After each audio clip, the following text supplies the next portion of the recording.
So, before I start off, I have to give a warning. What I'm about to say is very cliche. Almost every review of Assassin's Creed 3 I've watched has had this little bit of information, and I'm about to add myself to this list. This little thing happens to be that I was learning about the American Revolution at the time I got this game. I bought AC3 at the time when I was very interested in this time period and setting. At this time, I was learning about all of these historical figures and events that took place, and it was otherworldly to actually see these people and events right there on screen. So I think it goes to say that I'm going to be a bit more biased in my review of AC3 than I was in any of my other reviews. My opinion is also going to be heavily influenced by the fact that I live just outside of Boston, and seeing a place that I've actually been to is going to sway me quite a bit. And yeah, I know that Boston looks nothing like what appears in AC3, but that's just the fact that it's Boston. It's pretty darn cool. But enough about me. As most of you know, AC3 was a transitional game for the franchise. We finally have a new protagonist that has to live up to the legend of Ezio Auditore da Firenze, and this game got a lot of flack for it, and I'll dive into the specific arguments used a bit later in this video. But honestly, I can't see what people's problem with this game truly is. We got a fully revamped combat and progression system that truly changes the way all of us play Assassin's Creed. We got a brand new locations, which is miles away, literally and figuratively, from Rome and Constantinople. This game truly changes Assassin's Creed, and would set the precedent for the next 2 games in the franchise. And hot take, I personally think this game was the best of the Desmond saga. I think it is better than all of the Ezio games, hands down. Now, that's a pretty hefty claim when AC3 is regarded as one of, if not the worst Assassin's Creed games of all time. All of these opinions will be back later in the video, so you can truly see why I think what I think about the black sheep of the early AC franchise. But without further ado, let's get into my non-nostalgic review of Assassin's Creed 3.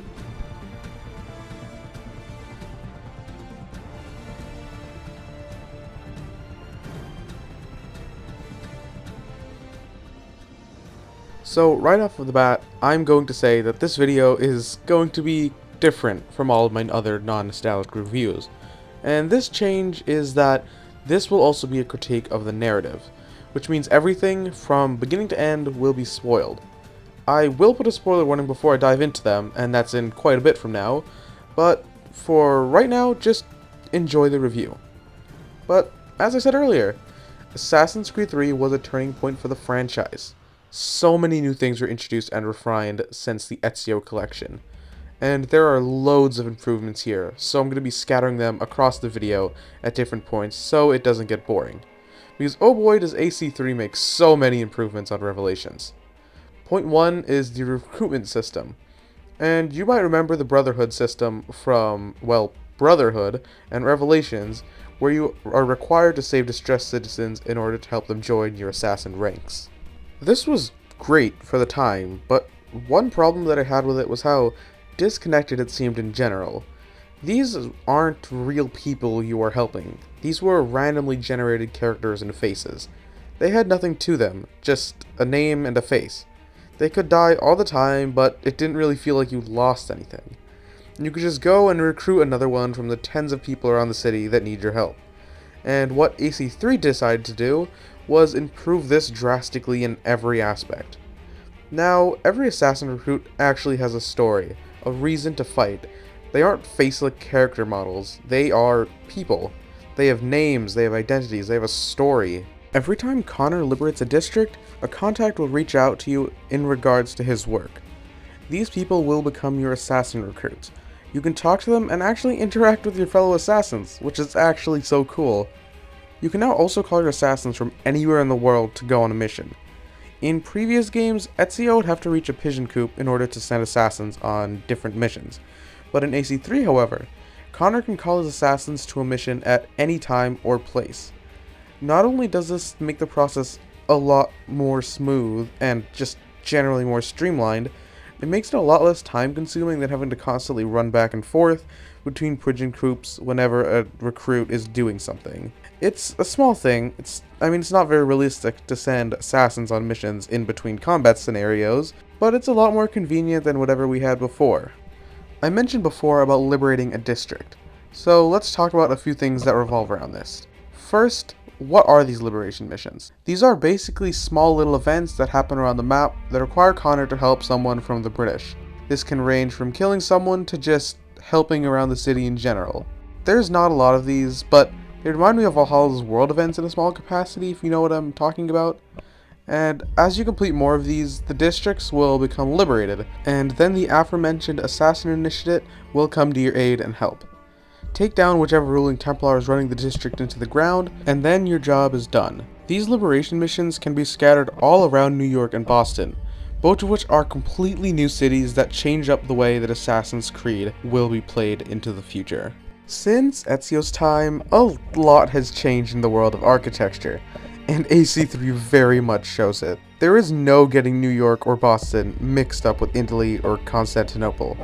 The change in settings is a night and day jump from what we've seen in any of the prior Assassin's Creed games. Boston's rooftops are more dimly lit than Rome, and they're a lot more spaced out, and generally scream that this is America. The architecture is so distinct from any of the other games in the series, and I love it so much. America has its own identity in this game, and it's so nice to see. Again, this may be because my bias side is speaking, but Ubisoft's creation of Boston is just so good. Yeah, it doesn't look like modern day Boston, obviously, but it just seems so cool from this perspective of someone who loves this time period to bits. It's absolutely amazing to see it come to life right in front of your eyes.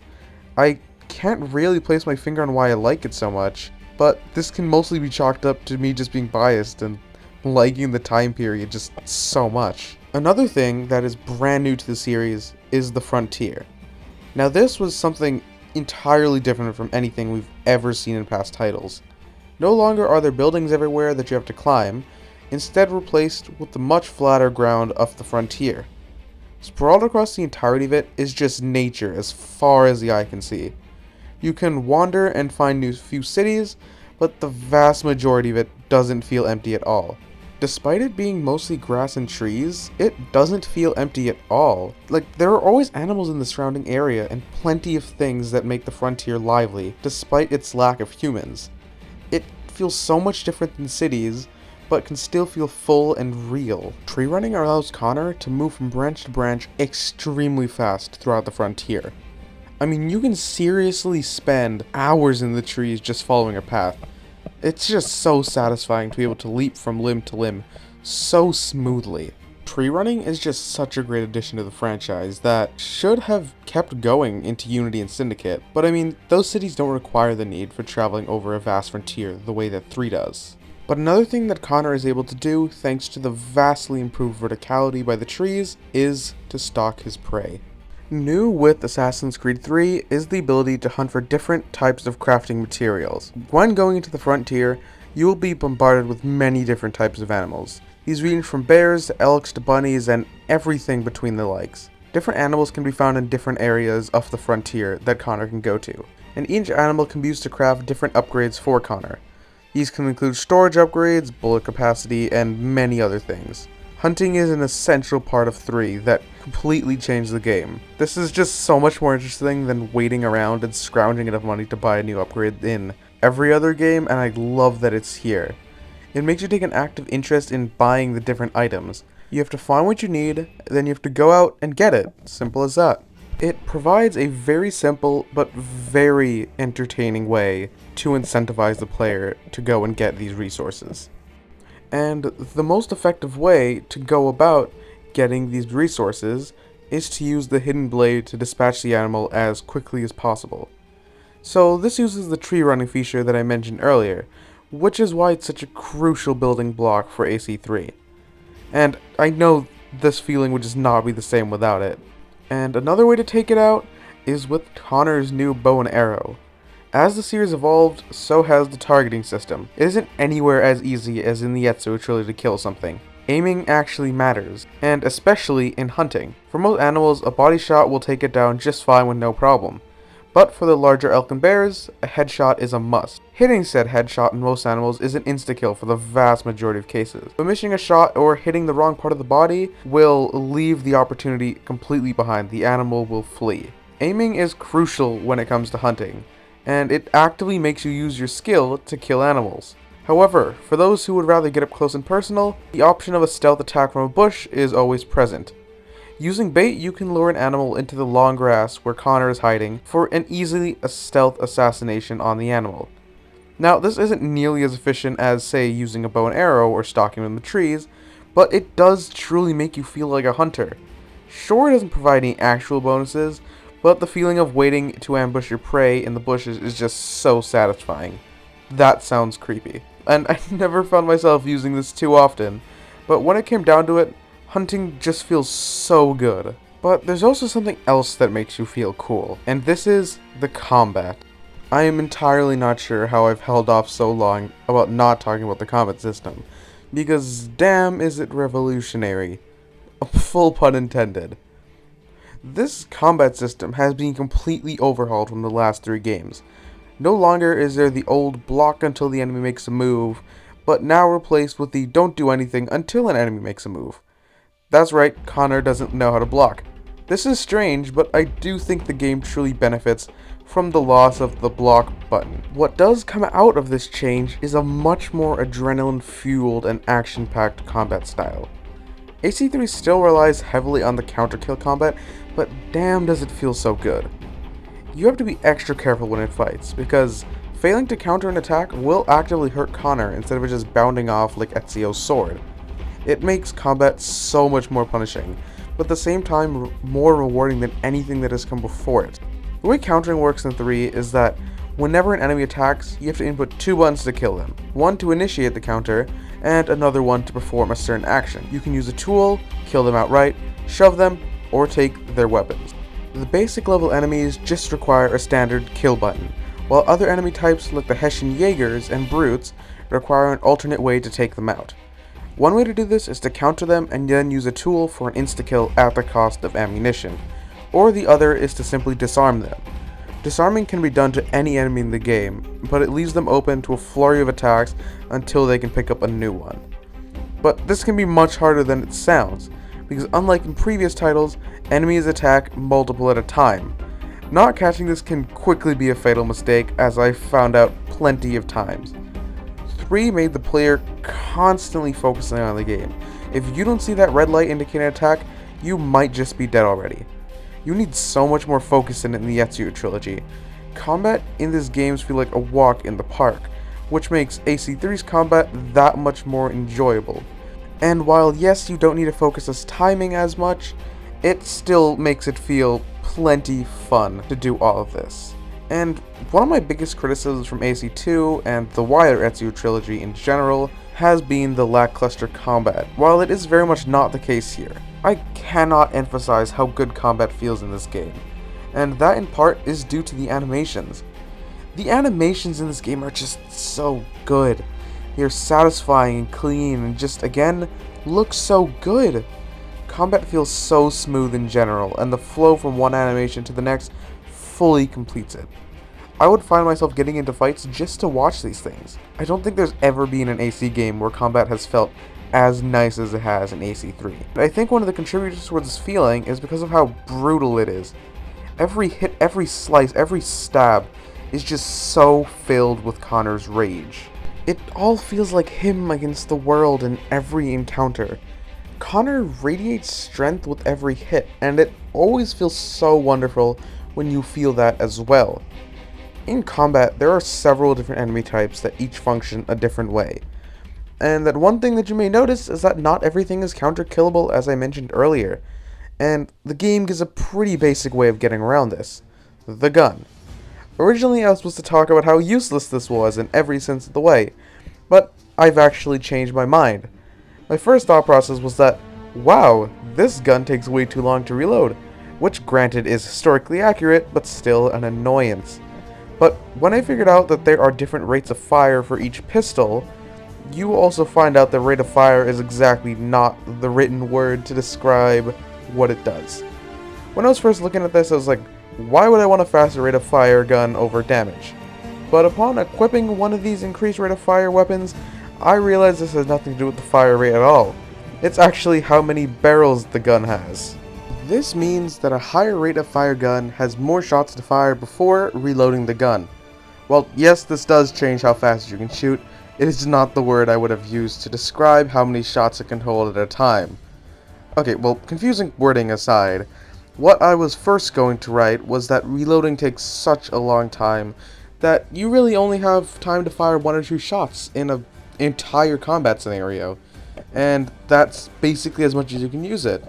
But this changed when I found something. This is the dual pistol holder, which is exactly what the name implies. Instead of being able to carry 1 or 2 shots at a time, you can now carry up to 4 shots at a time if you use it right. The way I was able to find this out is due to an amazing upgrade in the Convoy and Homestead system. Before Assassin's Creed Valhalla's release, I had heard everyone talking about how Ravensthorpe was going to be like the updated version of the Homestead. I played that game, and then over a year later I played AC3, and I can conclusively tell you that everyone was wrong. Ravensthorpe is nothing like the Davenport Homestead. If the Homestead was AC3's combat, then Ravensthorpe is AC2's combat, which is to say, complete and utter shit. The Homestead is a constantly growing and lively part of the game that will truly evolve every time you go back to it. It feels so lived in and dynamic compared to anything I expected coming from Valhalla. There are people who you can talk to, interact with, and legitimately do stuff with. They aren't just sitting at a desk all day waiting for you to come to them. They're very much doing their own thing. These people have their jobs, and they do them. You can see them do it. There's even a side quest called the Encyclopedia of the Common Man, which is literally just watching these guys go about their day. I didn't decide to do this because I had no way do I have enough time to do that, but you can do that. Just watch them go about their life. It's kind of crazy.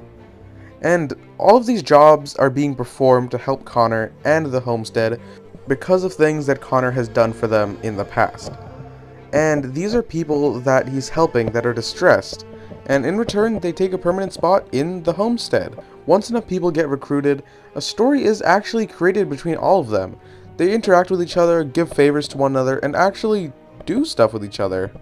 All of these quests are connected with each other in some way, shape, or form, with the largest one even culminating in 2 people getting married. Throughout the entire Homestead questline, you hear that this guy likes one of the other residents at the Homestead. You help him out, and are basically his wingman throughout the entire story, and at the end it actually pays off.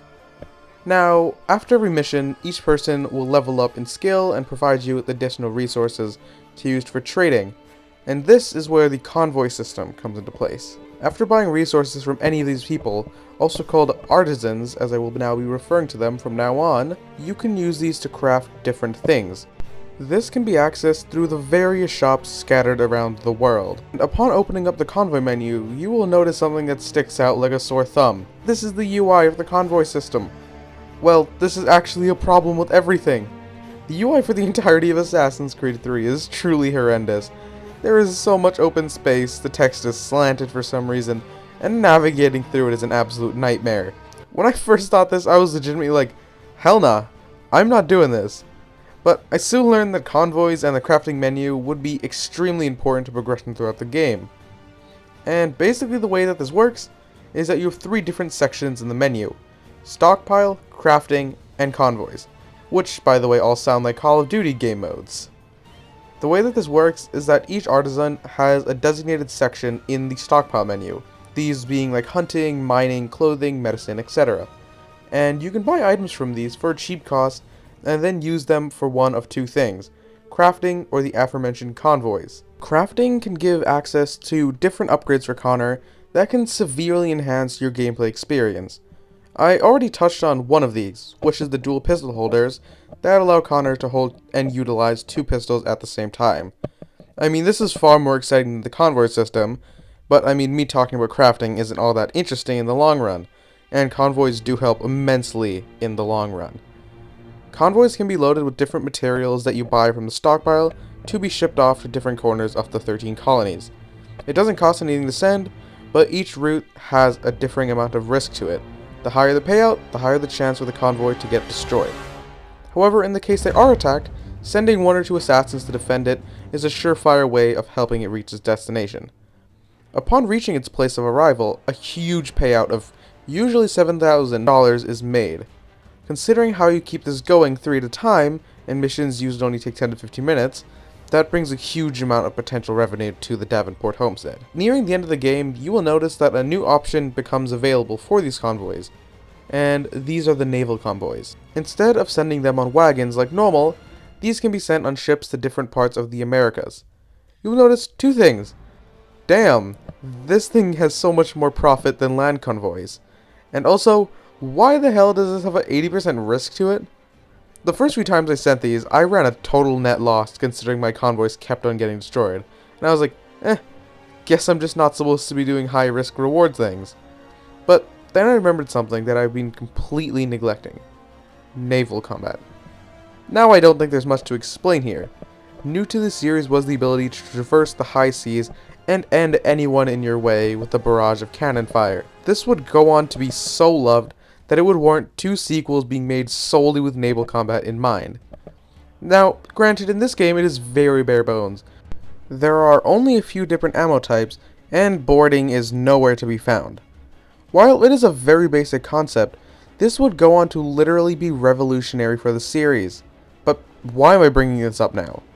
Well, along the routes to each naval convoy, there are several blockades that exist, and these are the reasons why the risk is so high when sending them. Connor will decide to go out on his own with the ship, the Aquila, and destroy these. And Connor has a variety of different ways to take the enemies out. Well, it's like 2 ways, but you get the point. These are the swivel guns and the broadside cannons. The cannons can be interchanged with several different types of ammo: round shot, heat shot, grape shot, and shame shot. Oh boy, that was a mouthful. But what these do is that they accomplish 2 different tasks. The round shot and heat shot can be used to kill larger ships very fast, while the grape shot and chain are easily used to take out smaller boats and to strip the armor off of a larger ship. When destroyed, the hull with either of these types of shots can get gunpowder barrels exposed. These can then be shot with the swivel guns for an absolutely immense amount of damage.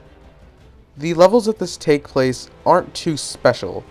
Most of these are just to destroy whatever ships are in your way, but some of these can go in totally different directions. We get the added mission diversity in one mission being consistently just avoiding rocks. Now, this doesn't sound hard, and it sounds kind of boring, but when you have to constantly take into account the wind direction, force, and the 3 different speeds of the Aquila, it makes it more than enough entertainment considering how basic avoiding rocks should be. The Aquila is only used around 3 to 4 missions in the campaign, which is probably why I forgot about it. But this is actually a good thing, and this is because the naval missions never feel shoehorned in or out of place. They fit right in with the setting and feel of Assassin's Creed 3, and I think the way of going less on the naval mission was a good choice overall. And now, speaking of the campaign, we need to talk about the narrative. So, for everyone who has not played the game in the last decade it's been out, this serves as your first and last spoiler warning for literally everything in the game. Okay, you guys gone? So now, the story. And I think this story was by far the point that most people did not like about Assassin's Creed 3. And there are quite some reasons for this among the fanbase. Connor's personality and the intro are 2 I see the most often in YouTube comment threads where people send death threats at each other in a typical fashion. In contrary to most people's opinions, I don't have a problem with Connor's character. I know you've probably heard this from like every other Assassin's Creed YouTuber and their dog, but I truly mean this. Connor isn't Ezio. Let's get that out of the way. Connor is not supposed to be Ezio. This is what the developers wanted. They didn't want another larger-than-life character because of the fact that we've been with one for 3 consecutive games now. And of course I don't know what the developers were thinking, but I genuinely feel like they wanted to make Connor as different from Ezio as possible. Connor is stone cold. He is unflinching in his actions. He's not the kind of person you want to hang out with for fun. And that's okay. Not every character has to be likable in that way. They have to be written in a way where our sympathy is encouraged, whether or not we get that likableness. Now, of course, I'm not saying that Connor isn't likable, or that creating a likable, charismatic character shouldn't be something that you write, but Connor was flat out not written to be charismatic in any of his actions. To the average person, he is just a stone-cold protagonist who's just angry. But looking at Connor's character through the lens of the story, it makes sense. His father is the man he believes is at the center of his mom and entire tribe's murder. Connor's entire tribe is being forced off of their land by newcomers that decimate their way of life. Connor has no reason to be friendly to anyone at all. Ezio had the first 17 years of his life as a boisterous and youthful person. Connor had less than 10. It makes sense that this would be the way that he acts. He has no time for anyone's bullshit, and it's perfectly clear why he ended up this way. Now, this may just be me reading into things way more than necessary, or it may just be that Ubisoft had some subpar character writing that year. I mean, Ubi isn't the most consistent, as we all know, but even if that is the case, Connor's personality still works. And unfortunately for people who do have this feeling about Connor, many people won't be able to see that isn't the case. Which is why I think this was an intentional choice to make Connor so cold. Sometimes, however, he does act more emotional around the people that he knows, such as in the homestead missions. He can joke around and have fun, because these are the people he knows and trusts, unlike many of the characters in the main story. And Connor has plenty of reasons not to trust anyone. We need to talk about HAYTHAM Kenway, Grand Master of the Colonial Rite of Templar Knights, and father to Connor. I must say that it was a bold choice to have us start the game, not with our main character's point of view, but as the primary antagonist throughout the game's runtime.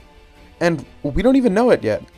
HAYTHAM is not even revealed to be a Templar until the end of Sequence 3, and I personally think this choice is fantastic.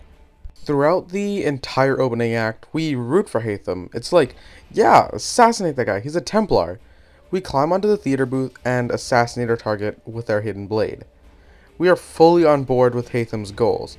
And then when he gets sent to America by this shadowy order, one that looks and acts exactly like the one we know and love, we reach the colonies. We meet all of our allies, Thomas Hickey, William Johnson, Benjamin Church, and most importantly, Charles Lee. From there we get our next assassination, Edward Braddock, the Bulldog. And from the looks of it, the Bulldog is a murderous maniac who kills civilians. Templar stuff. Like in the opening act, we think our target is a Templar, someone who takes life with no regrets and leaves the world in a worse place than what it was before they rose to power. Eventually we do end up killing Braddock, and at this point I'm sure many people who were invested in this is wondering where it's going to go next. We know that Connor is our main character, so who have we been playing as? His assassin's father who's doomed to meet a terrible fate before we even meet Connor? Or maybe the person who would be serving as Connor's mentor throughout the story? These are the thoughts I would imagine running through someone's head, and I'm sure that they wouldn't have expected what actually was to come. Our minds were all collectively blown over the revelation to come. The man who we had just been cheering for, rooting for, is a Templar. Not only this, but he is the Grand Master of the Colonial Templars.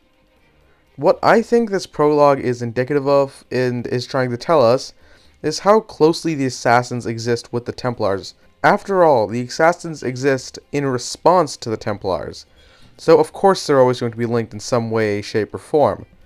The two organizations have the same goal, peace, one that wants to be achieved with power, and the other through freedom. They have the same shadowy initiations, and are basically the same except for their methods. Common criticism of this intro is that it's way too long, and I kind of get that point. It takes 3 to 4 hours to get control of Connor, a character we know is going to be the main character, so it can be very hard to connect with HAYTHAM when all you want to do is play as Connor. And if you play this game and didn't feel connected to the story, while also rushing into the Connor section, you're playing it wrong? HAYTHAM's prologue exists to establish a bond between characters, to humanize the Templars in a way that was much more than seeing Cesare's love interest with his own sister. It portrays the Templars as human beings, one who you can get behind. So when Connor comes to assassinate in each and every one of them that you've bonded with during the first few hours, it feels weird.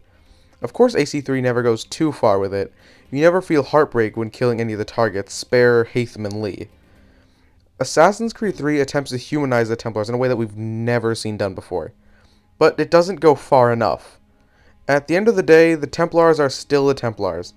You still want to kill them and perform your assassin duties. But the overall feeling when you do kill them is that it just feels odd, it feels wrong. These are characters you've met and interacted with before your view of them was stained by their beliefs. And that odd feeling is the point. The prologue was long, yes, but it was necessary for the story that was going to be told. Assassins and Templars walk a fine line. We've seen this with Shay. They are two sides to the same coin. You cannot have one without the other. They are integral to the struggles that exist between the two groups' ideologies. I mean, Haytham's final words display this at its best. Even when your kind appears to triumph, still we rise again. And do you know why? It's because the Order is born of a realization. We require no creed, no indoctrination by desperate old men. All we need is that the world be as it is. And this is why the Templars will never be destroyed.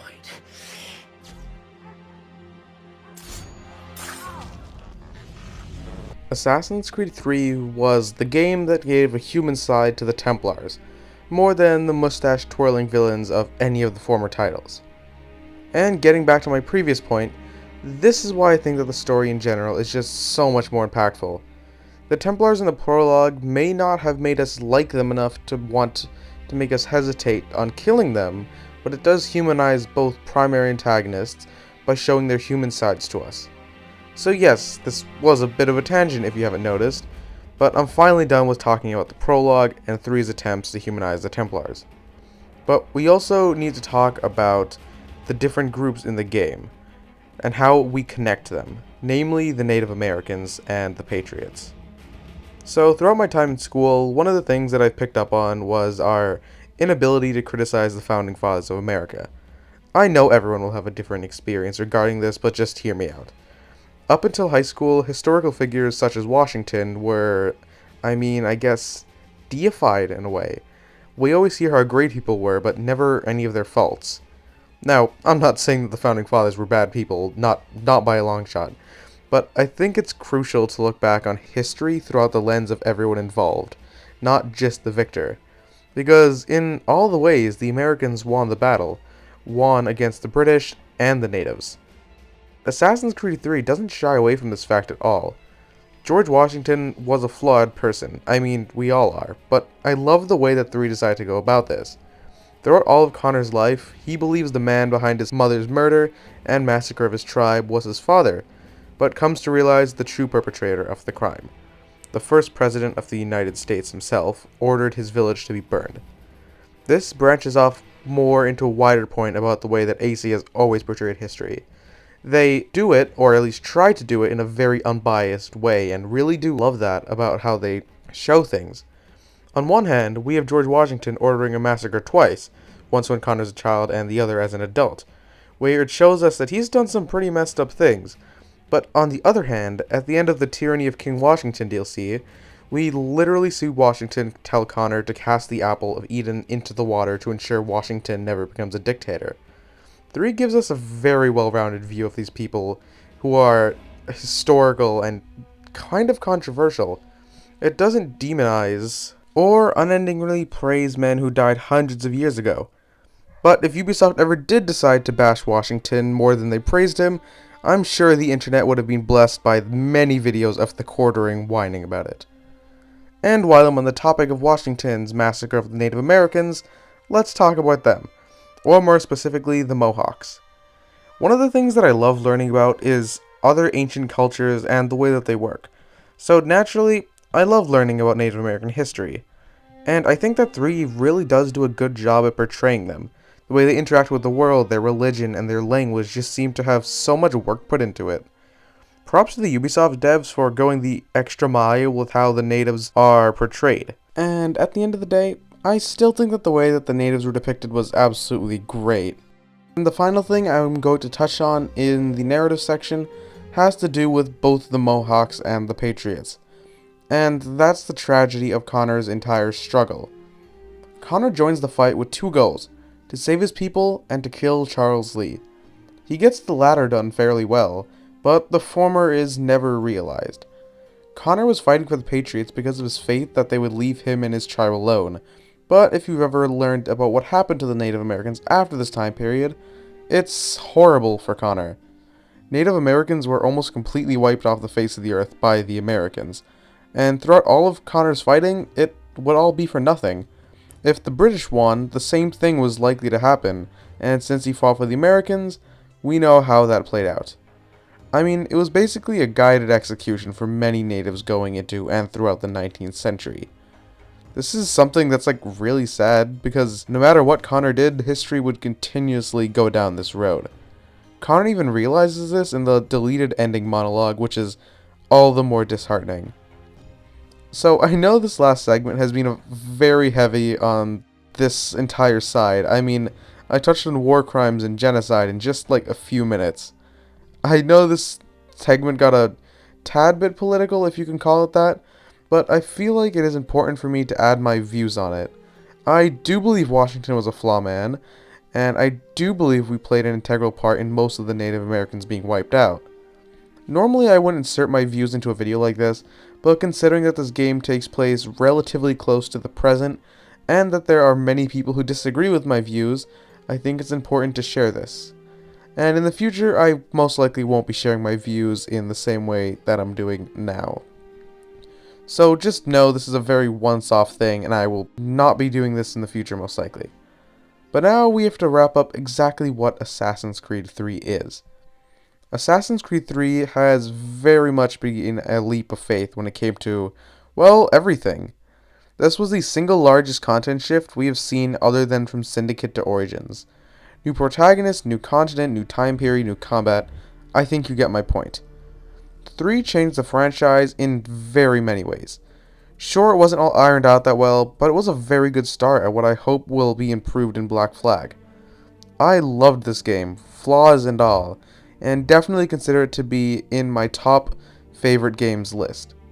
And something else that is in my top favorites is the soundtrack of this game. I think that the soundtrack is absolutely amazing. I love it, and I know I criticized Assassin's Creed Revelations for being a bit too generic. That was not a bash on any of the composers, Lauren Boff or Jesper Kyd. I mean, Lauren Boff made this, and this is my favorite soundtrack almost of all time. It's so great. I love all the instruments used. It's very good. That's what I'm gonna say. I sometimes get into fights just to listen to this music. It's so good. But anyway, that's it for me.